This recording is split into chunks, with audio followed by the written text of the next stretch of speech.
ভারত একটা নতুন সেক্টরে আবার ঝাঁপ মেরেছে। ভারতের এমন কীর্তির জন্য চীনও ভারতের সামনে হাত পাততে শুরু করেছে, সে প্রতিরক্ষা ক্ষেত্র হোক বা ম্যানুফ্যাকচারিং সেক্টর। ভারত এই নতুন সেক্টরে নতুন তকমা দিনকে দিন অর্জন করছে, আর ভারত যেভাবে পা বাড়াচ্ছে সেটা শুনে আপনিও এটাই বলবেন ভারত এখন সোজা চীনকে টেক্কা দেওয়া শুরু করে দিয়েছে।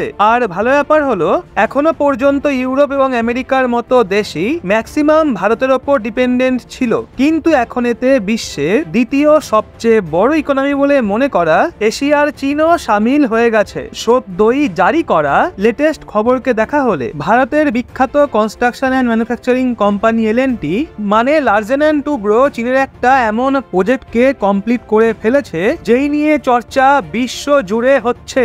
আর এইবার ভারতীয় ইঞ্জিনিয়ারিং এর ডাঙ্কা চীনেও বাজছে এবং চীনও ভারতের ওপর ডিপেন্ডেন্ট হওয়া শুরু করে দিয়েছে। তো সম্পূর্ণ আপডেটটা আমরা এই ভিডিওতেই জানবো, কিন্তু এগিয়ে যাওয়ার পূর্বে ভারত চীনের মার্কেটকেও নিজের দখলে নেওয়া শুরু করে দিয়েছে। তো তার জন্য ভিডিওটা একটা লাইক করে চ্যানেলটা সাবস্ক্রাইব অবশ্যই করে নিন, কারণ এটা আপনাদের কাছে 1 সেকেন্ডের ব্যাপার হলেও আমাদের জন্য অত্যন্ত মূল্যবান। আসলে এখন দেখা হলে ভারতীয় ম্যানুফ্যাকচারিং কোম্পানি অন্য দেশের মার্কেটে এন্ট্রি নেওয়া থেকে পিছু হটছে না। সদ্যই ভারতের বিখ্যাত কনস্ট্রাকশন অ্যান্ড ম্যানুফ্যাকচারিং কোম্পানি এল&টি চীনের মার্কেটে এন্ট্রি নিয়ে নতুনভাবে পতাকা উড়িয়ে দিয়েছে, কারণ রিসেন্টলি ভারতের এল&টি বিশ্বের সবচেয়ে ভারী রিঅ্যাক্টর ইথিলিন অক্সাইড বানিয়ে চীনে সাকসেসফুলি ডেলিভারও করে দিয়েছে, যেটাকে মেক ইন ইন্ডিয়া নতুন সফলতা হিসেবে দেখা হচ্ছে।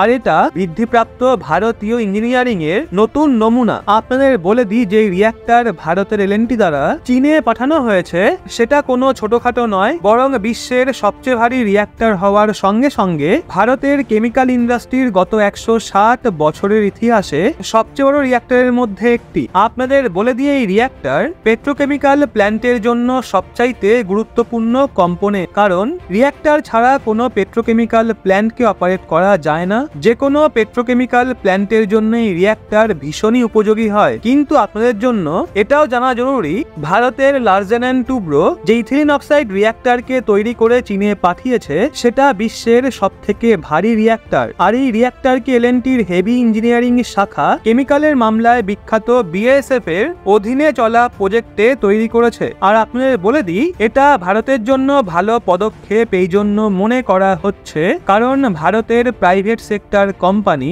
অন্যান্য দেশীয়দের আধিপত্যকে বাড়াতে সফলতা অর্জন করছে, আর ভারতের এই প্রাইভেট কোম্পানি ভারতকে বিকশিত হওয়ার দিশায় এগিয়ে নিয়ে যাচ্ছে। আর সবচেয়ে ভালো ব্যাপার হলো যেই নীতিতে চাইনিজ কোম্পানি বর্তমান সময়ে অনেক দেশে নিজের আধিপত্য বিস্তার করে রেখেছে, সেইভাবে ভারতীয় কোম্পানিও অন্যান্য দেশে নিজের আধিপত্য বিস্তার করতে পিছু হটছে না। এর জন্য ভারতের ইকোনমিও মজবুত হচ্ছে, আর ভারতীয় ম্যানুফ্যাকচারিং কোম্পানির পরিচিতিও অন্যান্য দেশে বাড়ছে। এই বছর ভারতের এল&টি রিঅ্যাক্টর প্রোডাকশনের মামলায় অনেক বেশি নজর দিচ্ছে, কারণ এটা প্রথমবার নয় যখন ভারতের এই কোম্পানি চীনকে বিশ্বের সবচেয়ে ভারী রিঅ্যাক্টর বানিয়ে পাঠিয়েছে, বরং গত মাসে ভারতের এই কনস্ট্রাকশন কোম্পানি হাইড্রোরেটিং রিঅ্যাক্টর বানিয়ে মেক্সিকোতে এক্সপোর্ট করেছিল, যেখানে মেক্সিকোর তরফ থেকে এল&টির এই সুন্দর কীর্তিকলাপের জন্য বাহবাও দেওয়া হয়েছিল। আর হাইড্রোরেটিং রিঅ্যাক্টরের কথা বললে এটা একটা এমন রিঅ্যাক্টর হয়ে থাকে যার ব্যবহার বৈদ্যুতিক সরঞ্জামে করা হয়, সেই জন্য ভারী মাত্রায় বিদ্যুৎ বানানোর জন্য যে কোনো বৈদ্যুতিক সরঞ্জামের ক্ষেত্রে হাইড্রোরেটিং রিঅ্যাক্টরকে সবচাইতে উপযোগী কম্পোনেন্ট বলে মনে করা হয়। মানের আন্দাজ আপনি করতে পারেন ভারতের এই কোম্পানি রিঅ্যাক্টরের মামলায় কিভাবে অন্যান্য দেশকে নিজেদের ওপর নির্ভরশীল করিয়ে দিচ্ছে, যার জন্য দিনকে দিন অন্যান্য দেশের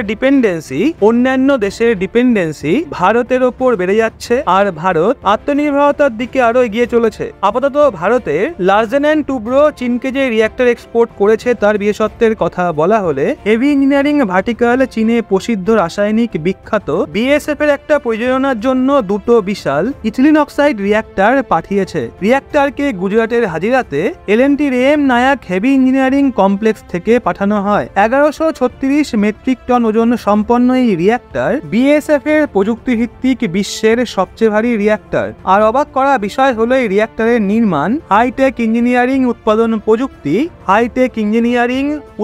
প্রযুক্তি এবং বিশ্বমানের গুণগত প্রক্রিয়া প্রক্রিয়ার প্রয়োগ করে করা হয়েছে। আর ভারতের যে কোনো কোম্পানির দ্বারা বিশ্বমানের গুণগত প্রক্রিয়ার ব্যবহার করে রিঅ্যাক্টরকে বানানো অতটাও সহজ নয়। কিন্তু তা সত্ত্বেও এলএনটি যে কোনোভাবে বিশ্বমানের প্রযুক্তি দিয়ে বিশ্বের সবচেয়ে ভারী রিঅ্যাক্টরের নির্মাণ করে। আপনাদের এটাও জানা জরুরি এই রিঅ্যাক্টর চীনের জন্য এত বেশি উপযোগী কেন, যার জন্য তারা ভারতের কোম্পানির ওপর নির্ভরশীল হয়ে পড়ছে।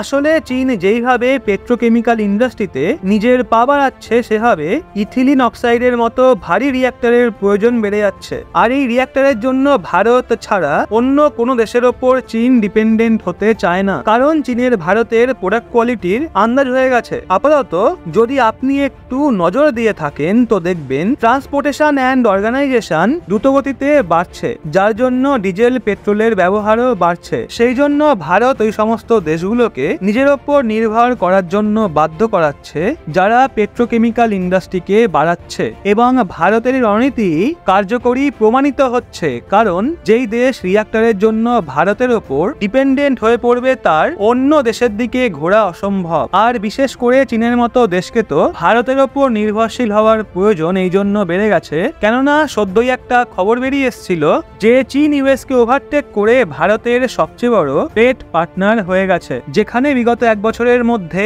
ভারত এবং চীনের মাঝে প্রায় 118 বিলিয়ন ডলারের বাইল্যাট্রাল ট্রেড হয়েছে। কিন্তু এতে সমস্যার ব্যাপার হলো প্রায় 101 বিলিয়ন ডলারের সামগ্রী আমরা ইম্পোর্ট করেছি, যেখানে কেবল 17 বিলিয়ন ডলারের সামগ্রীকে এক্সপোর্ট করেছি। মানে দেখা হলে ভারতের চীনের সঙ্গে বাণিজ্যিক ঘাটতি খুব বেশি, আর ভারতের চীনের সঙ্গেই বাণিজ্যিক ঘাটতি কমাতে হবে। আর এমনটা করার জন্য চীনকে অনেক ক্ষেত্রে নিজেদের ওপর ডিপেন্ডেন্ট করাতে হবে। আর সেই জন্য ভারতের এলএনটির মতো বড় বড় বিখ্যাত কোম্পানি নিজের ভূমিকা পালন করার জন্য এগিয়ে চলেছে, যা ভারতের ইকোনমিকে মজবুত করতে অনেক উপকারী প্রমাণিত হচ্ছে। বাকি আপনাদের কি মনে হয়, অন্যান্য কোম্পানিগুলো কি এলএনটির মতো চাইনিজ মার্কেটে এন্ট্রি নিয়ে চীনকে নিজেদের ওপর নির্ভর করাতে বাধ্য করবে? কি মনে হয় আপনার এই বিষয়ে, সেটা নিচে কমেন্টে অবশ্যই জানান। আর হ্যাঁ, ভিডিওটা ভালো লাগলে অবশ্যই একটা লাইক এবং চ্যানেলটা সাবস্ক্রাইব করে আমাদের সঙ্গে থাকবেন।